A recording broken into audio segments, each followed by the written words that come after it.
adaptasi di MTS itu 1 tahun, itu sudah mengalami pembelajarannya, udah mulai adaptasi.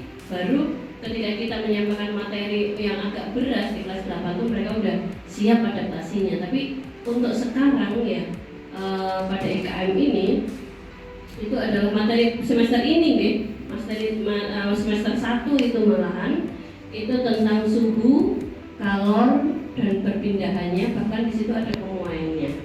Desain pembelajaran, karena memang benar sebenarnya kalau kita mendesain itu sebelum kita praktek, ini desainnya apa, LKPD-nya apa, itu didiskusikan oleh kelompok. Jadi desain jadi, kelompok jadi, LKPD jadi, lalu praktikum ya, sampai dengan membuat asesmen. Kan sebenarnya kelengkapannya di situ. Nanti asesmennya apa itu juga didiskusikan, makanya perlu 7 JP itu karena itu komponennya banyak banget. Kita bukan bikin modul ya, tapi kalau di program yang ini kita desain saja, desain pembelajaran. Gurunya ngopo, muridnya harus apa, nanti langkah berikutnya apa, gurunya ngapain, anaknya muridnya juga harus berbuat apa.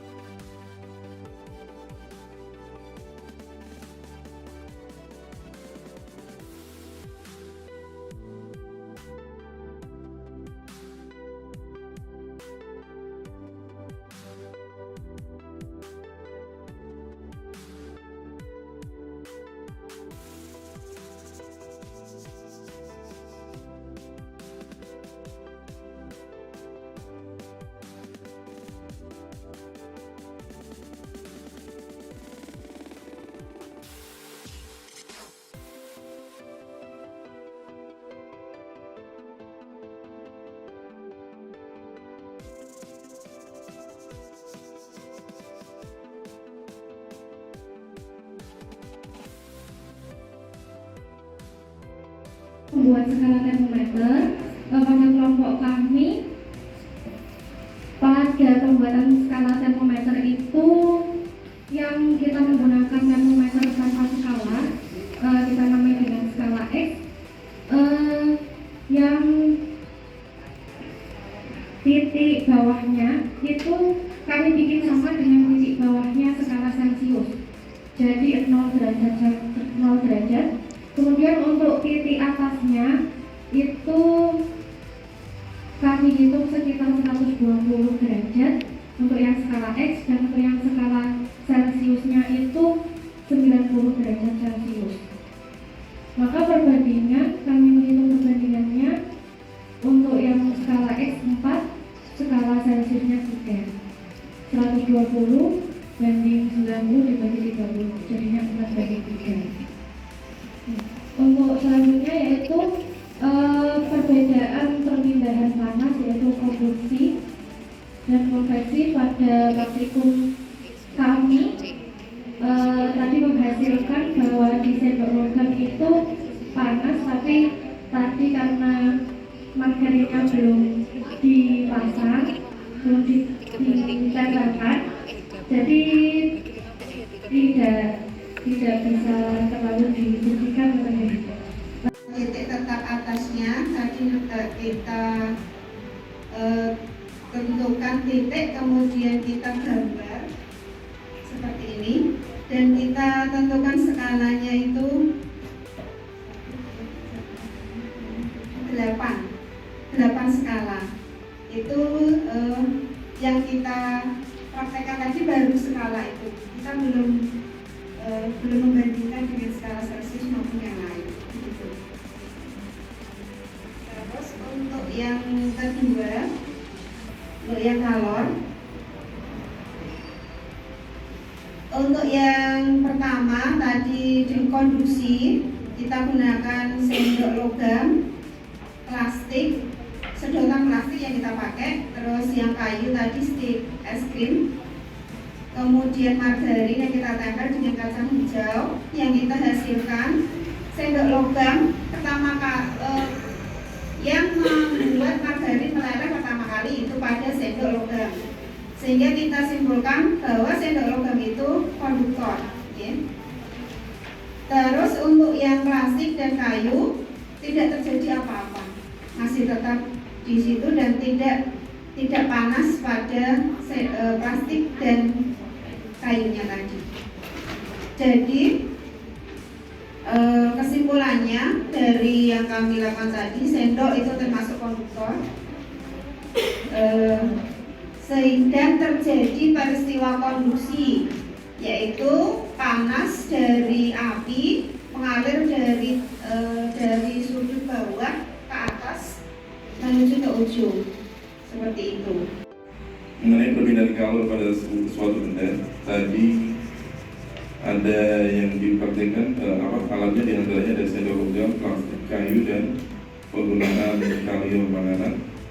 Di antaranya dihasilkan yang pertama dari sendok logam, bentuk margarin yang menempel pada sendok logam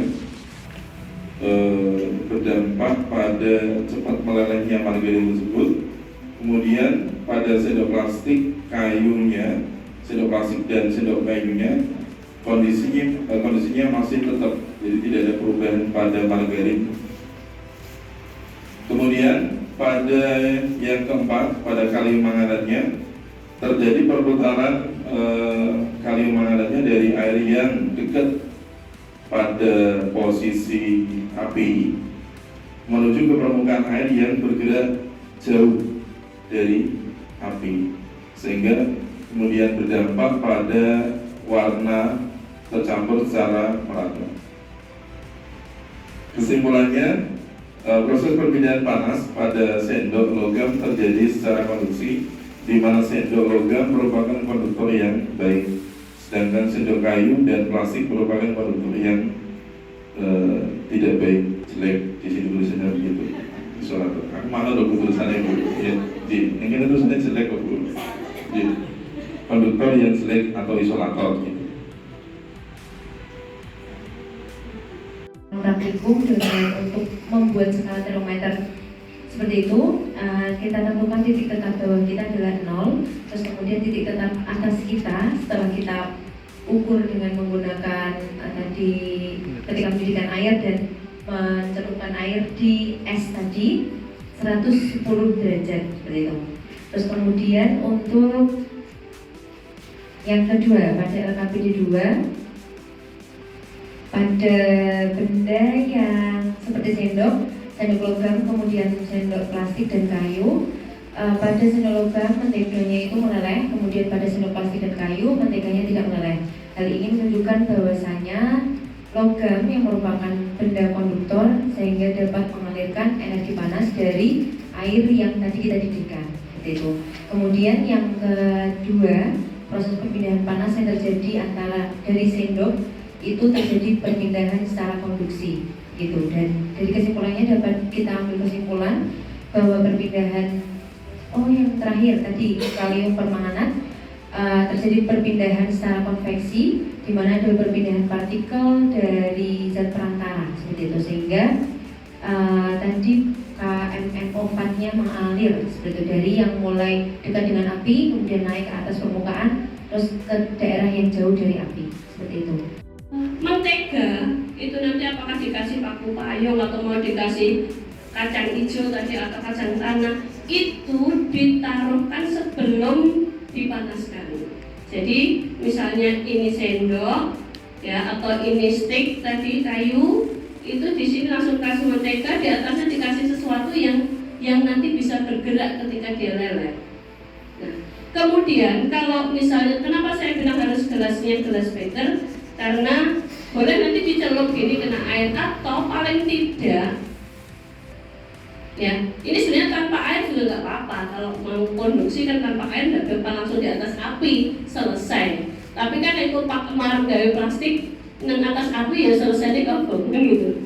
Nah kalau mau lagi nanti tadi ini sendok, ini kayu apa ini tengahnya ditali nggak apa-apa, dikareti di sekiranya dia 1, 2, 3 berapa bahan dikareti, taruh di atasnya juga tidak masalah. Mereka kan dapatkan kalor dari bawah juga. Lalu dilihat samping-samping si leleh mana. Kita kasih sedikit tadi kan dia kelihatan.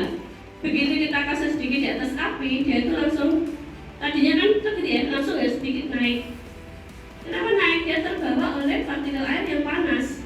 Jadi panas itu dari api itu dia naik dulu. Kalau dia naik, siapa yang nempati ini? Kan gitu tadi kita ada itu, siapa yang nempati? Ya, yang dari samping-sampingnya. Kalau samping-sampingnya menempati, lalu tempat samping ditempati siapa?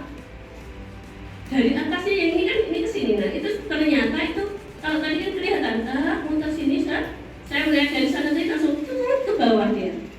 Betul. Jadi ini dari api ke atas, lalu dia ke sini sebelahnya lagi. Memang itu terjadi, itu konveksinya di situ. Ini cuma pancingan dari saya saja. Monggo mau panjenengan bikin yang lebih kreatif, silahkan. Cuman ini sudah pancingan aja, saya bikin seperti ini paling sederhana.